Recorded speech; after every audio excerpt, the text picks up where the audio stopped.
Trying to set the music, but I don't hear the music.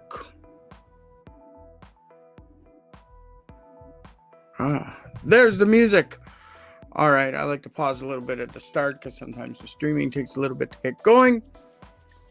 But let's get on with the show. This thing's not working for me now, all of a sudden. What the heck? Okay, now it's working. Sorry, everyone. So, today's show, I'm going to talk about how most toxic bosses don't think they're toxic. They think they're doing a good job, working hard, paying people fairly, trying to run the business, but there's a problem. Your employees don't experience your intentions. They experience your actions.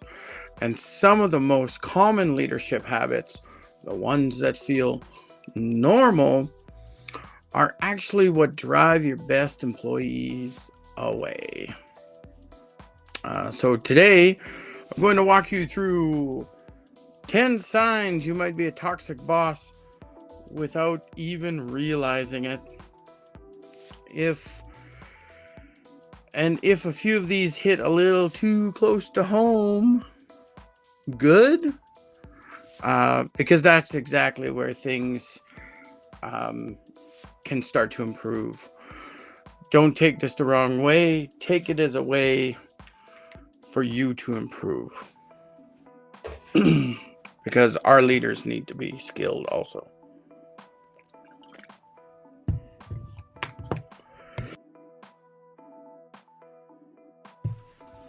All right, so we're on the show. So let's get to the 10 points. I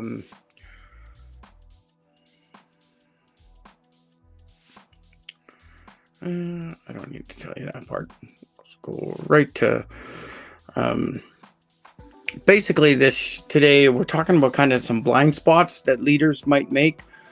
Small business owners, managers, whatever, CEOs, team leads, supervisors. These are 10 things that you might not be aware are going wrong. So take them all with a grain of salt. Take the ones that really apply to you. And don't get offended. So here they are. Number 1. You think I pay them, that's enough. So pay does not always equal motivation. There are going to be certain jobs and positions that are very, what's the word I always use? They're reactive to pay. They're very pay motivated. They're money motivated, right? But not all positions are going to be like that. And most positions are going to end if it's a terrible, terrible, toxic work environment and everybody's unhappy and it's just a terrible place to work. Money's only going to go so far. Even for your pay motivated, your money motivated employees, maybe the salespeople that are creating all the business for your organization, right? They're at some point you're not going to be able to pay them enough money to endure the bad work environment. Basically what you're doing is you're giving them enough money so they can save up to transition into a new job in a different company. Engagement requires leadership, not just wages. That's what I'm trying to say. So pay is good at the start and to attract people. I think I talk about that a little bit further down my list too, but it's not the end all be all. But it is a major factor. If you're paying $15 an hour, everyone is going to be looking for a new job, even if it's the most beautiful rainbows and unicorns type of organization. $15 an hour in a city like I'm here in Edmonton, Alberta, the living wage is just shy of $23 an hour. If you're not paying them at least $23 an hour here in Edmonton, you're paying poverty wages, and I guarantee you they're looking for another job. They're open to other opportunities because they can't survive. All right, number two. You only talk to employees when something is wrong. That's wrong. You've got to look at, you're not doing your regular check-ins, your one-on-ones, maybe weekly, bi-weekly, at least monthly, right? And at this rate, if you're not speaking with the people, they're not giving you the feedback you need to improve as a leader and to improve the organization. So the feedback becomes fear-based. People don't speak up at meetings. People don't make any recommendations. They're scared to say anything because you have not created that environment where it feels safe for them to speak freely, because you only show up when something's wrong. Oh, Wendy, you messed up again. Oh, God, I can't believe you did this. You keep doing this, we might have to let you go, right? That's your conversation you're having with them, and that's bad. You really need to... I do have a system. I call it the simple employee review process. And it's a way for you to do short, quick, easy employee reviews, basically monthly. And it's easy for your supervisors or for you to do up these quick. They're half page, like 4 or 5 questions, 1 or 2 lines. You don't write anything down. Some organizations have like a 10-20 page document they have to fill out for the yearly review. Yearly review is not enough by far.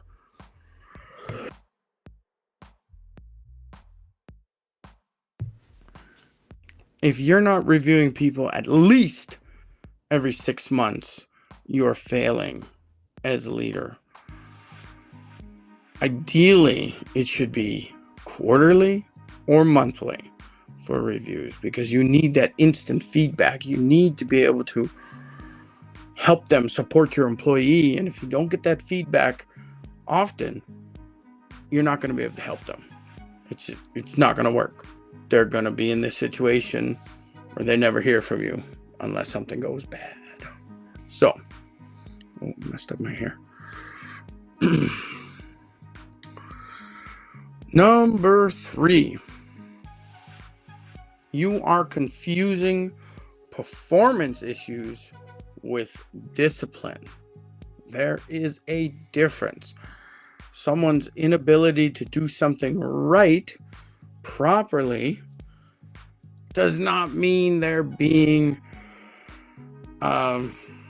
creating some sort of misconduct, because not all issues are misconduct. Just because someone's performing poorly doesn't mean they're doing it on purpose or with negative intent.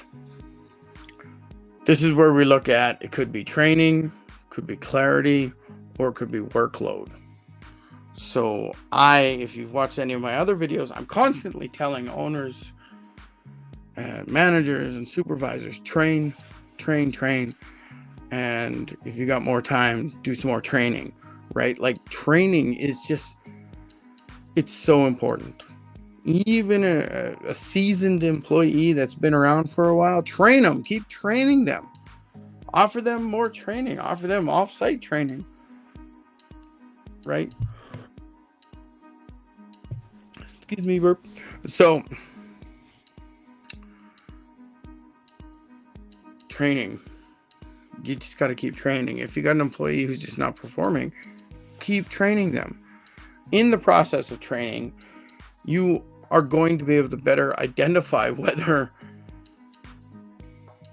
they just need more training or if they're actually doing something nefarious, right? Um, the next part of this is clarity. So, how are you explaining the task to your employee? Do they understand why they're doing the task? And have you explained why you need them to do it?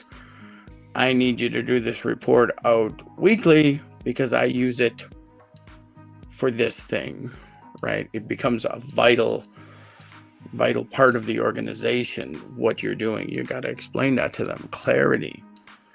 Don't just say answer the phones to your new reception. You say answer the phones by saying, hi, you've reached such and such organization. I hope you're having a good day. How may I direct your call? Right? Like, you train them. You tell them this is exactly what you need to say. You can use the company abbreviation, or it's more proper if you say the whole company name. You have to be clear on your instructions and in your training. And that's the point of the training, because we might be clear, we might have lots of clarity, but there might be a lot of information, there might be a lot of training and learning that goes with that clarity. What did I say the last one was? Workload. This is something we're seeing all the time nowadays. We just get inundated with work, especially when you're in an organization where they let someone go for some reason or another. Other people end up picking up the slack, and the whole organization doesn't fall apart instantly.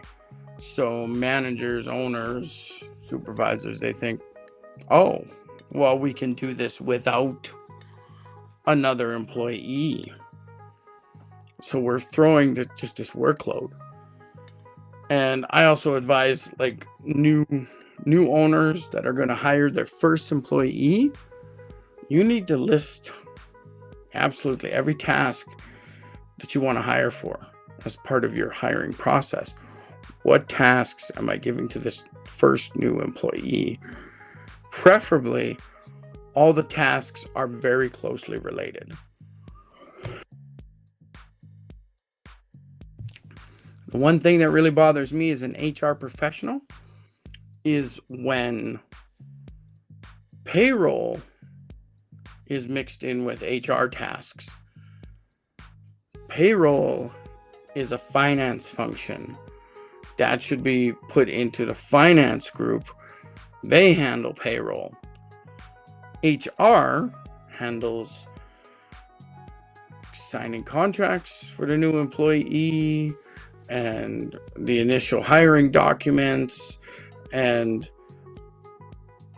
setting the hourly wage and stuff like that. And then all that stuff gets sent to finance. And that's usually like a compensation unit. They might be calculating overtime also, things like that. But I just hate that. We're looking for an HR payroll person. That just means every 2 weeks, as the payroll person, people can't come to me for HR issues because I'm too busy trying to get everyone's OT correct in the system. So it's a bad place. And honestly, HR people get into HR because they hate math. I'm terrible at math. I don't enjoy math. But in order to get my degree, I had to take economics courses, stats courses, right? And I knew, like, that's not where I want to be. I'm in HR. I'm a people person. I like dealing with people issues. I also enjoy policy. I like writing policy. I know, disgusting. HR person is your person that could be writing policy. That's normally what they do. All right, where are we next? We're on 4. Number 4. Number 4. You expect employees to figure it out, right? This comes down to the lack of training and maybe a lack of structure, right? I mentioned you've got to create a list of tasks that this person needs to do. Well, each task will have a process associated with it. You just don't tell them do payroll, right? Well, they don't know how to do payroll. What program are you using for payroll? How many employees are there, right? Like there's a lot of stuff that can confuse people, right? And this leads to avoidable mistakes. If you're expecting your employee to just figure it out, you could hire the most experienced, educated person you could possibly find for a role, and they still need training because they haven't worked for you. They haven't worked in this organization. They may not have used your tools in the same way that you're giving them. By tools as an HR person, I'm saying like computer programs and things like that, right? But they still need training. In no way, shape, or form can you hire someone and assume they can figure it out. They might say they can figure it out, no problem. It's going to be a higher learning curve, and it's going to take a long time before they get productive. You want to minimize that length of hire to productivity, right? You need to work on that, and you need to make that as short as possible. And the best way to do that, train some more, train again, right? And if you have more time, train them. Like you got to just keep training. It's how many employees do you think we lose because we didn't train them properly? They got hired on, they're excited, here's your office, here's your login to your computer, figure it out. How many employees leave within the first week or the first month because they've felt like they've been forgotten, left, not properly trained, they're confused, they don't know what they're supposed to be doing? I experienced this at an organization I was at. We started hiring people, and there was a couple people that left quite early. And I realized, for one, their supervisor wasn't training them properly.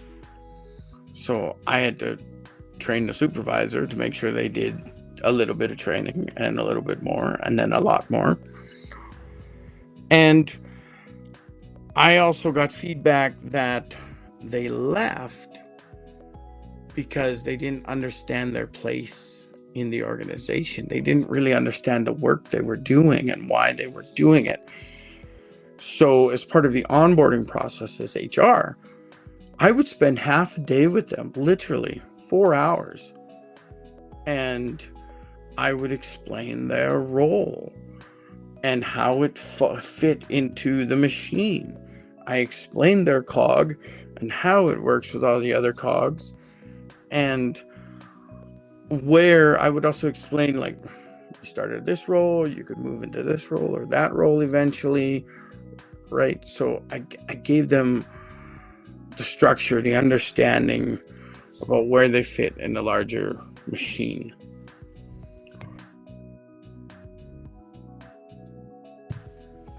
No. Sorry, I'm always coughing. All right. You expect employees to figure it out. So number five. So we're just about halfway through. We're going quick. Maybe I should talk slower. Anyway, I think I might have to yawn.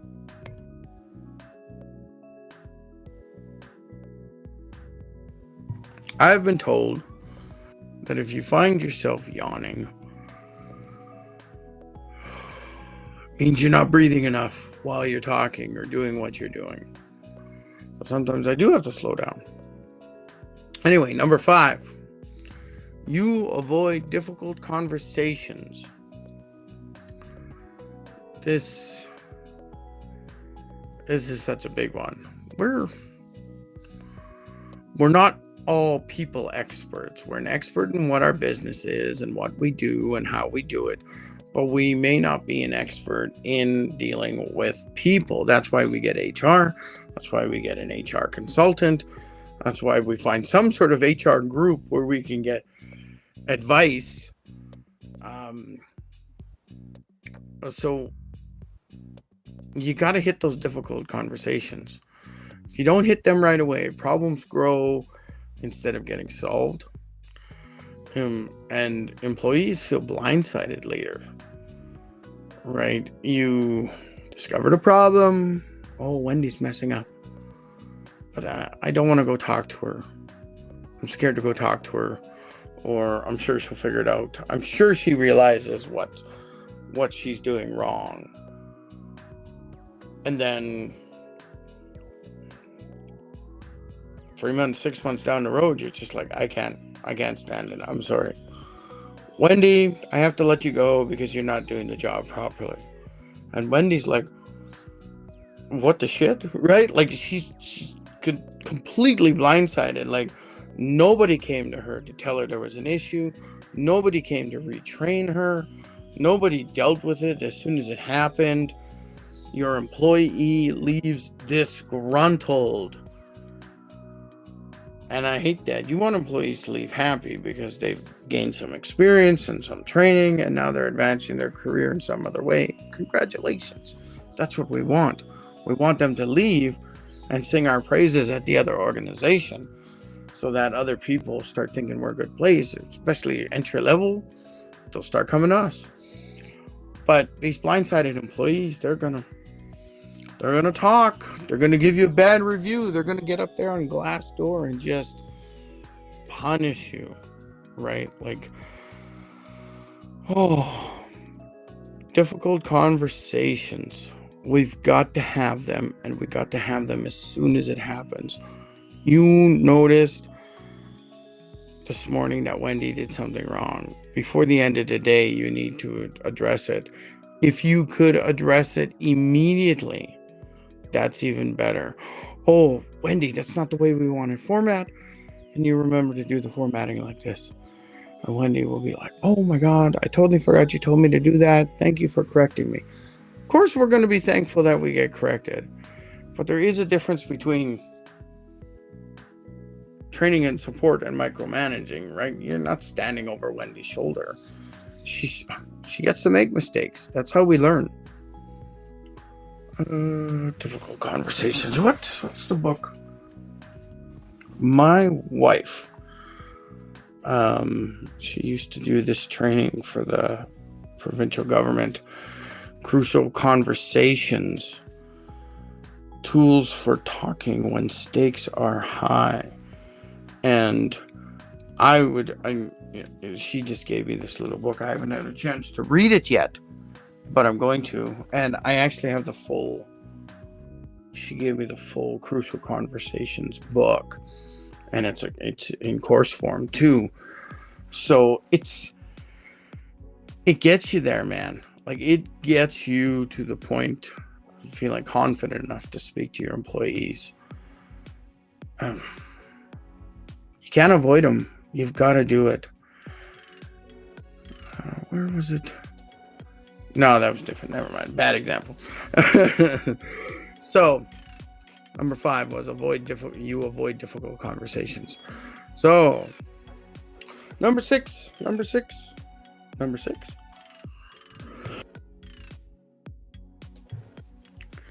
6 is you reward loyalty over performance. Oh boy.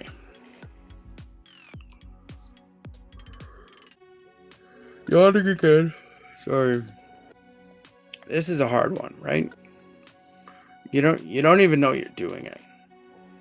Long-term employees. are protected from accountability. Why? Just because you worked there for a long time doesn't mean you can't get bounced out because of bad performance. It's like seniority. Last hired, first fired. Well, that last hired person might be more productive, twice as productive as other employees within the organization. So why should they get fired first, right, during a layoff? You want to keep the best of the best, your good to rock star employees. These are the ones you want to keep.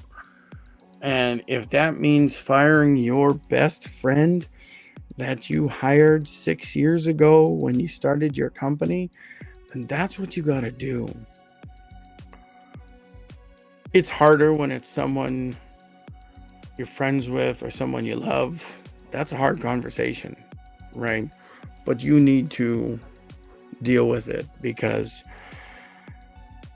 it's not always a good situation that you've hired a bunch of people that you know, like, and trust or love, and you're just trying to keep them around.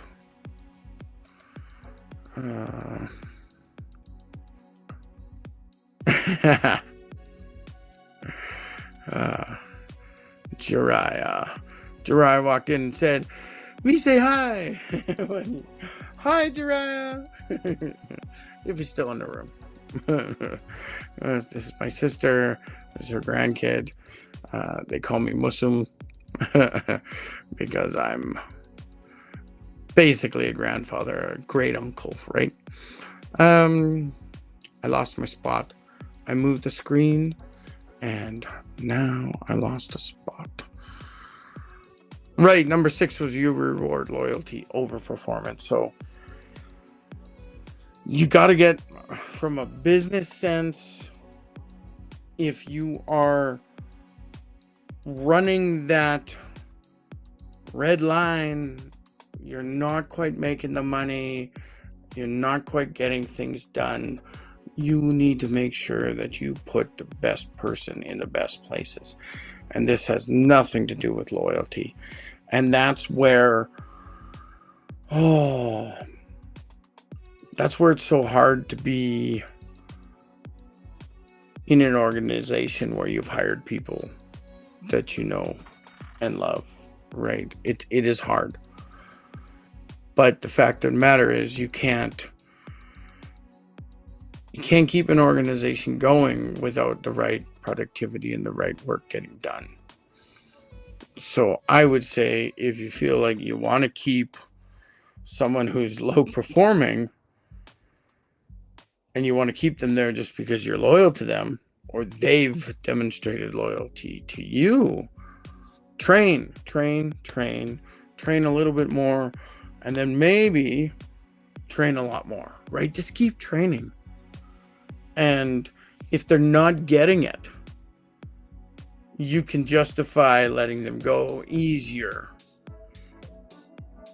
right? Sorry, buddy. I know you've been working here for 6 years and I've been trying for the last 6 months to get your performance up and it's not working, right? At that point, it's, if you don't get it, we're going to have to let you go. Right? That's hard. That's hard, man. Friends and family, trying to fire friends and family, not fun.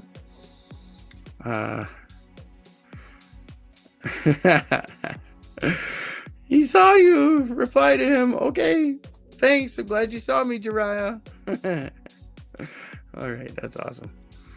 I love the interactiveness of the show sometimes.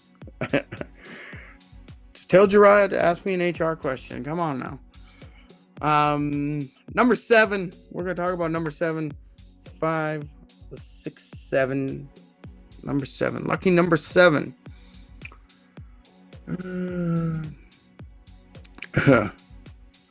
You don't listen. You defend.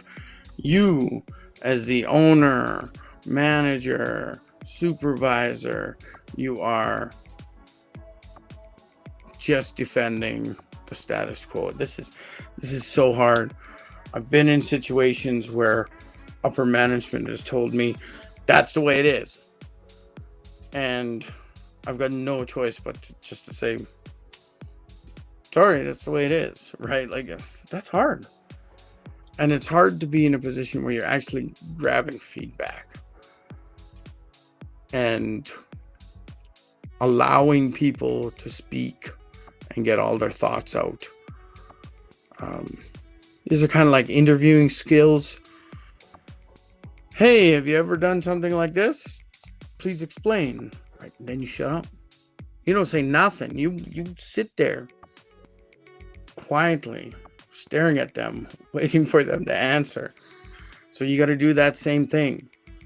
You've got to be quiet, let them talk, and thank them for their feedback. Employees will stop giving honest feedback if you're just defending. Hey, I got this great idea to fix this, blah, blah, blah. And you're like, sorry, we do it this way because, and management told me to tell you, right? Like, they're going to stop giving you feedback. You've got to say something more like, thank you for that. We can't change it right now, but I'm going to send this up the ladder and see what upper management wants to do, right? Or you as the business owner, I appreciate this. Right now, we've got the system going like this. I'll look into it, right? Like, just take it. Don't just say, oh, no, sorry, we're doing it this way. And these issues, without the honest feedback, they go underground. Right now, everybody's rumbling around as all your employees are starting to get disgruntled, and they're just going to let it go. They're not going to keep reminding you, hey, this keeps happening because I'm doing this. They're just going to say, whatever, that's the way they want it. Even though the fix could save money or save time, right? It's important to listen. Systems, businesses, organizations, they change. They must change. Or you get into a situation where you're not growing, and we know in the capitalist world you've got to grow, or you're in a situation where you're just not surviving. You're just barely making it. You need to listen to every idea that comes to you. I like to call this hired brains. You've hired someone to do a certain job, but they have a brain. They're going to give you ideas on anywhere in the company, not just the section, the area they work, but they could give you other ideas. You're paying these people money to be in your organization. Use their brain. Don't be prideful that you didn't think of something. Take the idea, give them the credit, move forward, grow the organization.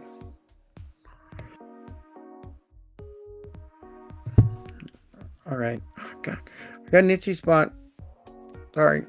Okay. Number 8. Number 5, 6, 7, 8. Number 8.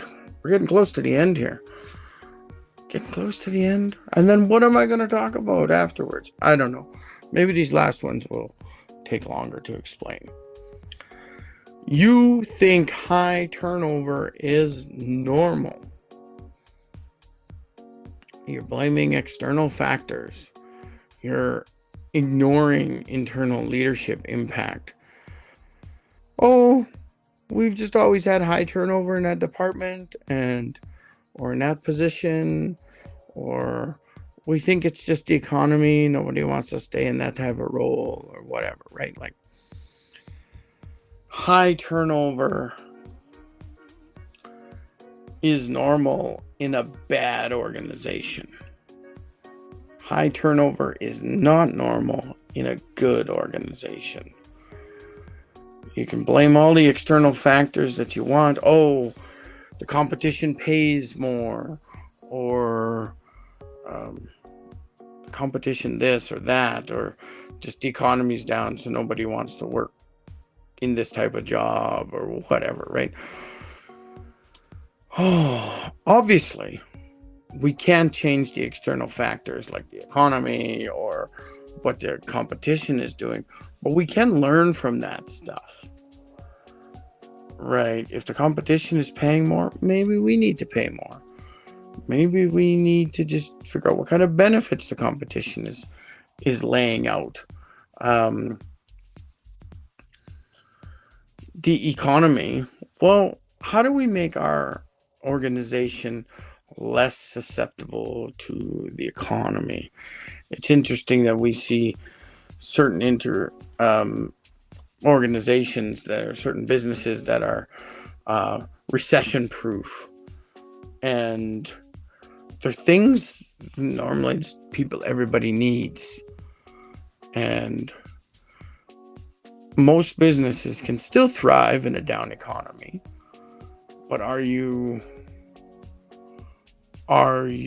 sending the right message, right? This is a big marketing issue that you need to deal with, to figure out what messaging keeps you going during a downturn. Ignoring internal leadership impact. You might be thinking, oh, that one department, there's just always been high turnover, and we think it's a loud place to work, or whatever, right? We're chalking it up to not the leadership, not the manager, not the supervisor in that department. If you have a organization with lots of different departments, and one department has a high turnover rate, but the other ones have a lower turnover rate, and they're comparable to each other. But if you have a particular department that has a high turnover rate, there's something wrong with that department. Your leadership in that department is failing you. So what do? Well, we start off with training, of course. And you train everybody in that department. You especially train your leadership in that department. There is such a thing as training your managers, training your leaders. These are important things. So you do that first, and then you lay the law and say you have to keep your turnover rate below this amount, because every time you've got to engage HR and a hiring manager into hiring someone new, they are not doing the work for the organization. They're just trying to build the organization. Someone's texting here.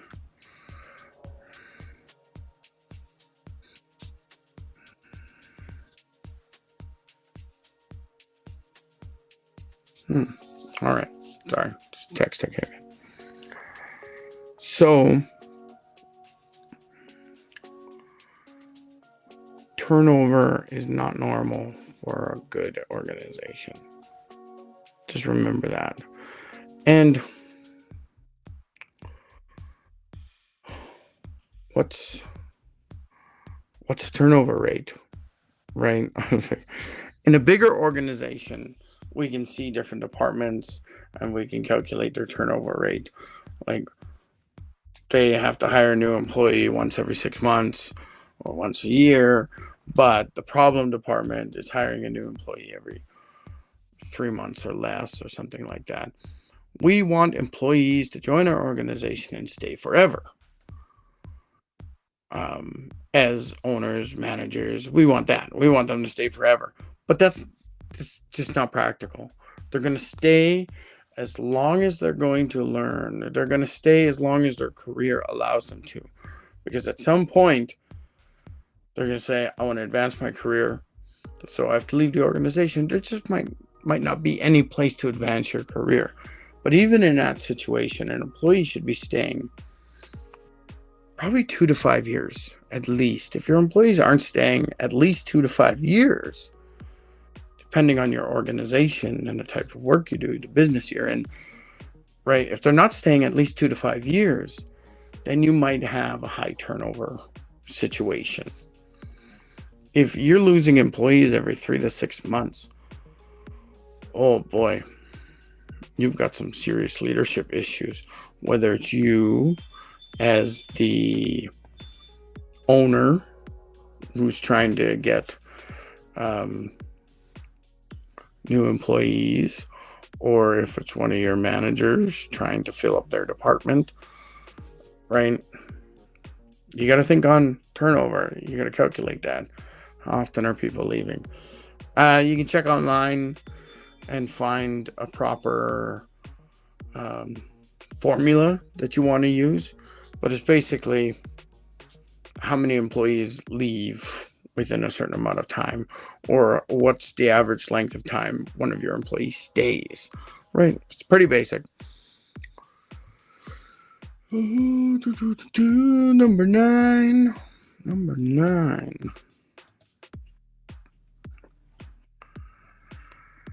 So some organizations you have to hire fast, but if you're hiring fast and you're managing reactively, so number 9 is that you hire fast and you manage reactively. So no structured hiring process. You're just like, I need a warm body, get in the seat, right? Or, right, this will lead to your constant firefighting. There's a fire, there's a problem. Oh my God, we're shorthanded. We need a new person. Just get in there. You're putting out fires. But by putting out fires, you're not taking the time to make sure the smoke has stopped, right? What does Smokey the Bear tell us? Where there's smoke, there's fire, right? You're not checking the smoke. You're just putting out the initial surface fire. So hiring fast and manage reactively. You can set up a fast hiring process and it could work for you. But if it's set up right, again, with proper onboarding and training and things like that, you can condense the learning period and how effective someone's going to be, how productive someone's going to be in that role. You can shrink it down by giving it lots and lots of care and training. But if you're managing reactively, we need a new person. Oh my God, what's wrong with this person? We got to fire you. We got to get another person. Bring them in, right? You're not fixing the problem. You're not fixing why everyone keeps leaving, because you're not learning. You're stuck in this perpetual hiring situation. And I mean, that's good for HR. It keeps us busy. But HR in most organizations do not contribute to the growth of the organization, as in we don't create revenue. We don't deal directly with clients. We're not a client-facing role. We're the introverts in the back corner in our own locked away office where nobody else can get to us, right? That's us. That's HR. We're the mushrooms that come out and stomp on people when stuff goes wrong. Every other position should be client-facing or revenue-generating or directly contributing to that. I'm a salesperson, and for the sales team of 5, we have an admin assistant who's helping us do paperwork, right? That's a direct support role for the frontline salespeople. HR, we're 2 more steps back. We're supervisor, manager, the top leadership, the CEO, we're kind of adjacent to them in our own little bubble. That's where HR hangs out. We don't really belong in the hierarchy. HR is always kind of its separate entity. So number 9 was you hire fast and manage reactivity. reactively. You got to be proactive. And the best way to be proactive, train some more, train again, train a couple more times, right? Train. Number 10. Here we go. Number 10. That was a terrible drum roll. Number 10. Your best employees leave quietly. So someone who's been highly productive, you've kind of left them to their own devices, and then they just resign. No complaints, just resignations. This is, loss of top talent without warning. This should not be happening. There should be some feedback, so that you knew if something was going on, right? That employee might be struggling at home. We just bought a house, but we're having difficulty paying the mortgage. So I started a part-time job, and I was wondering if I could get a raise so I don't have to look for a better job, right? Like that hard conversations we were talking about. Your best employees leave quietly. They might not be poop disturber, right? They're just, a lot of your employees are going to be just head down doing the work. They're not rock stars, but they're not bad employees. They're your backbone employees. You'll have a certain bunch of employees that just do the work. They don't rock the boat. They're not bad employees, but they don't jump into the rock star side of things. But they're your backbone. They're your, I don't want to say average, they're your common good employee, right? Like they're good employees and they just do their job. These are the people that in most organizations, that's what you have. You may not have a rock star who's, let's do this, everybody. Oh my God, we found this great way to make it faster and better. They're not always going to be that person, right? That rock star is driving things forward, and they're not just doing it for themselves. They're grabbing your good employees and saying, Wendy, I'm going to help you. We got this new technique. I want you to sell 15 extra items this week, right? And they're pulling people along, and they're like, hey, boss, can I train the rest of the team so we do it this way? Do you think that's a good idea? Like, they're the people coming to you, and they want to be there. They're going to be there forever. But if they're not complaining about things, you may be neglecting them. You may not be doing the proper amount of surveys, and not asking for the feedback, not creating an environment where employees want to share what's wrong. And they're just quiet, no complaints, just resignations. And that's blindsiding you as the owner or the manager. You're just like, what? Why did Wendy leave? I didn't know anything was wrong. Why did she leave? It's the backwards blindside, right?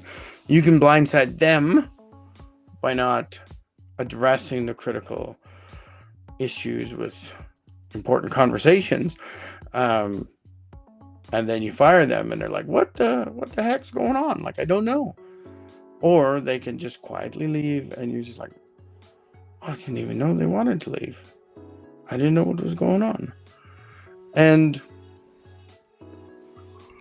when employees leave, they don't have to give you 2-week notice. They don't. They absolutely don't.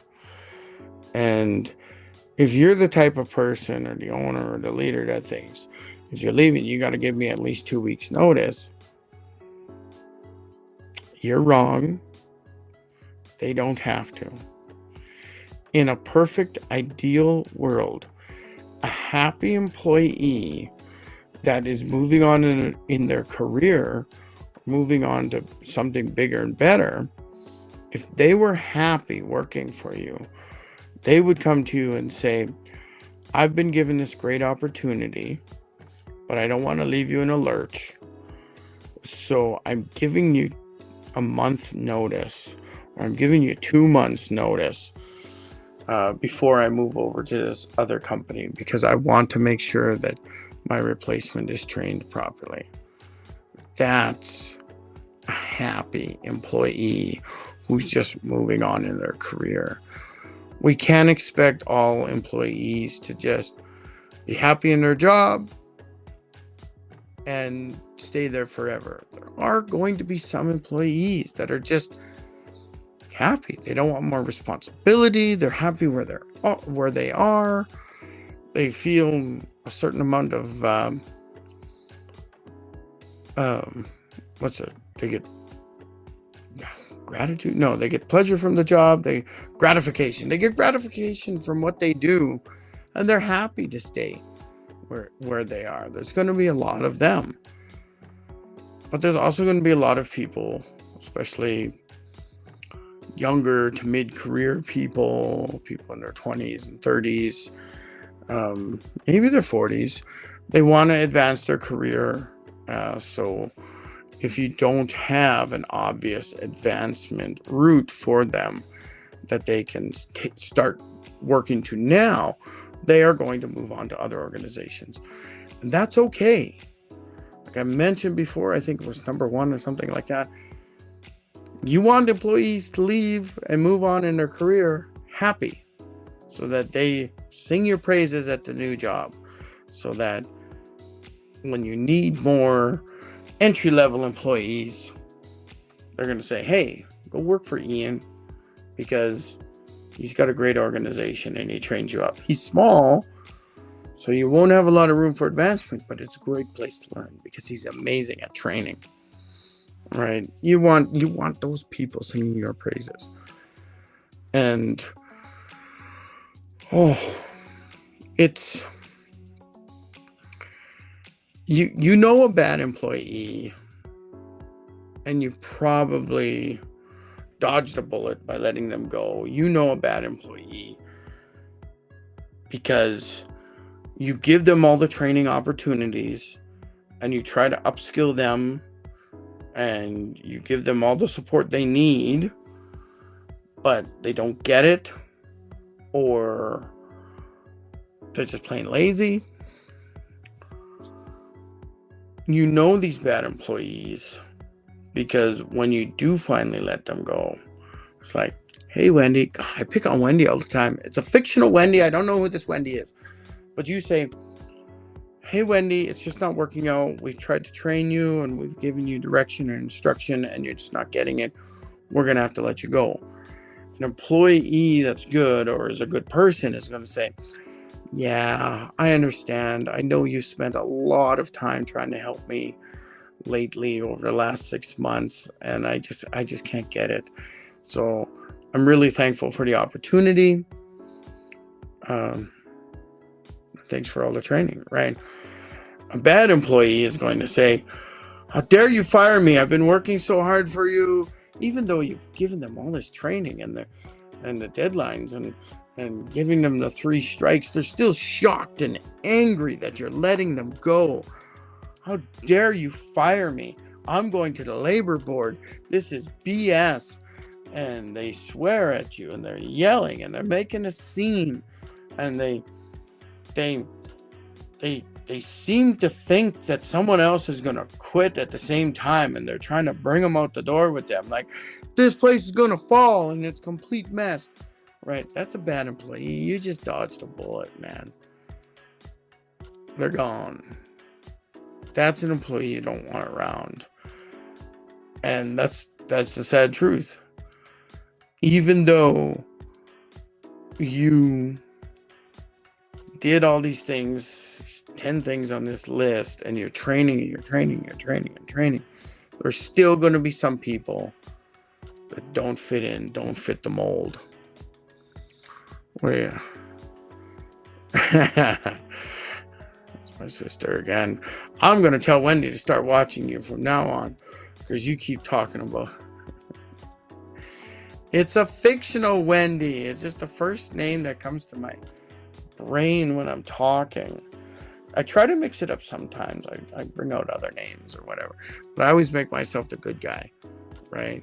You notice that when I was talking about the business that had good training and stuff, I said, "Oh, that Ian, he's got a good place to work." So here's a few key takeaways.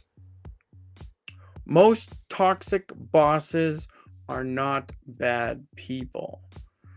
They are untrained leaders. We haven't had the right training to be a leader. If you're a small business owner and you're the boss, go and get some leadership training.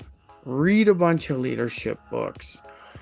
How to Win Friends and Influence People. Read that book, right? Read all the leadership books that you can get your hands on, right? Because you're just untrained. You are an expert, without a doubt, in what you do and what your business does. You are an expert. You do that. You're just not trained to be a proper leader. And you need to train yourself up on that. Or if you're in an organization where you have managers underneath you that report to you, get them leadership training. Buy them leadership books as part of their bonuses, or every Christmas everybody gets a new leadership book, and your whole team gets a leadership book. I mean, you're not going to be able to force them to read it. That's fine, but you're doing something. And you can even pay for actual training. Oh my God. Stream Boo again is commenting. Anyway, most toxic bosses are not bad people. They are untrained leaders. Get the training. Train yourself. Pay for the training for your leaders. Give them books, leadership books. It's a great book I got.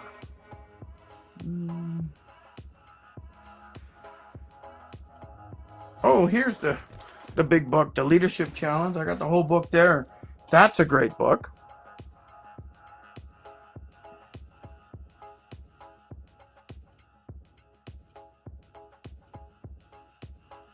Oh, I got all kinds of books there. Anyway, find the leadership books. Just go into Amazon, man. Find the leadership book.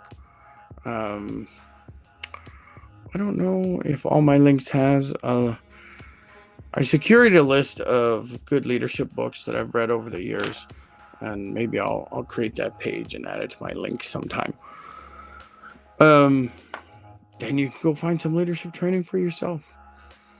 Okay.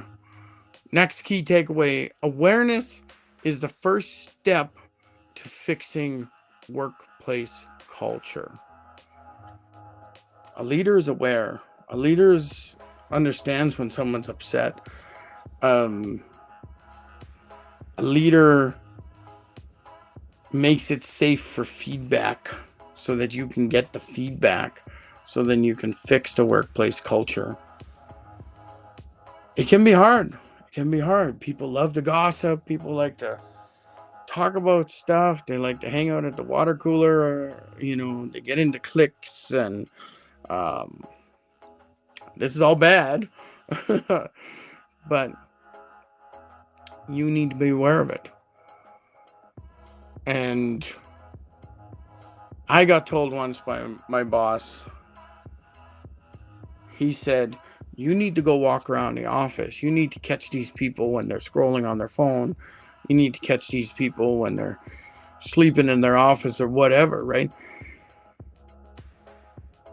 First off, it wasn't my job as HR to do it. All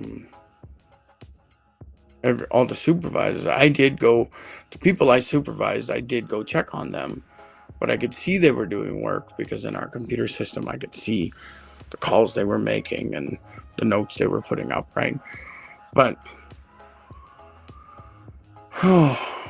you need to be aware, but you don't need to be aware to the point of micromanaging and spying on your employees, putting up cameras in every blind spot in the office or whatever, right? Like, just ask for honest feedback. Awareness is the first step to fixing a workplace culture. Right. So, if you got questions, you should put them in the chat. If you're watching this on YouTube or something, I might catch your question afterwards. If you need to get a hold of me for some reason, or if you want to get one of my ebooks to help you start your HR process, especially for small business owners, go to all my links here up in the corner. I actually be able to put it down there too.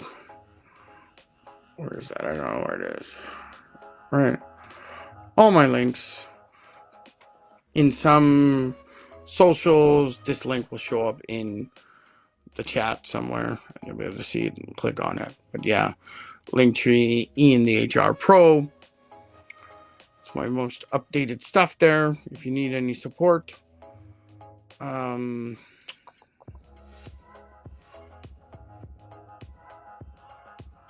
and if you want to join me and other people, small business owners, to talk about HR, you can join my 123 HR school community, and you can ask me more questions there, and we can have a conversation. So I know sometimes leadership, boss stuff, you got no one to talk to about it, and it's hard for you to talk to your employees and saying, hey, I think I'm a bad boss, right? You don't want to be showing that weakness. So come join a community that has other leaders in it, so that we can talk about the HR and have the hard conversations, so that you can save a little face in front of your employees. I think that's all my notes for today. So I'm going to go. Thank you everyone for watching the show. Thank you, Giraffe, for watching the show. I hope you watched till the end. Anyway, sorry I wasn't around last weekend. That was Easter weekend. I took the weekend off, tried to do as little as possible, but I should be able to see you next week. Talk to you later.